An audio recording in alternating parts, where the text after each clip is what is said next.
روز 8 مای بر اثر ترکش در مکتب دخترانه سید الشهدا در منطقه عمدتاً ازورنشین دشت برچه در کنار کابل پایتخت افغانستان دست کم 55 نفر کشته و حدود 150 تن دیگر کشته شدند. اکثر قربانیان این حمله خونین دختران طالب علم بودند. سخنگوی وزارت داخلی افغانستان طریق آریان گفت یک ماشین بمبگذار شده را در روبروی مکتب دخترانه سید الشهدا منفجر کردند و 2 بمب دیگر را زمان ترکاندند که طالب علمان با ترس و حول و شتابان محله ترکش را ترک میکردند. عکس‌ها و ویدیوهای نشر شده از جای حادثه جسدهای آلوده به خون و کتاب‌های پهن و پریشان شده در صحن مکتب دخترانه را و دود غلیظی را که از محله ترکش به هوا بلند می شود نمایش می دهند. کسی تا کنون مسئولیت بمبگذاری خونین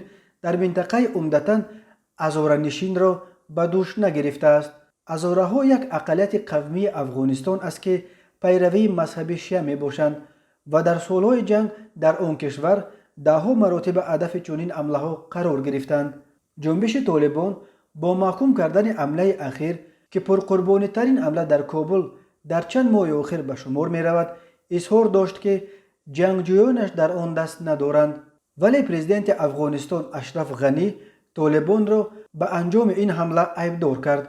مقامات افغانستان ادعا می کنند که جنبش طالبان برای صاف کردن خود به گروه‌های نسبتاً به آن خیلی خردترین داعش اجازت می‌دهد که مسئولیت برخی حمله‌ها را به دوش بگیرند. حمله اخیر در حال صورت گرفت که مذاکرات صلح بین حکومت افغانستان و جنبش طالبان ادامه دارد و امریکا و ائتلاف بین المللی با خروج بخش عظیم نیروهای خود از این کشور جنگ زده آمادگی می‌گیرند. خروج نیروهای خارجی نگرانی‌های را به وجود آورده است که بعد رفتن آنها وضع در افغانستان می‌تواند فرو بپاشد.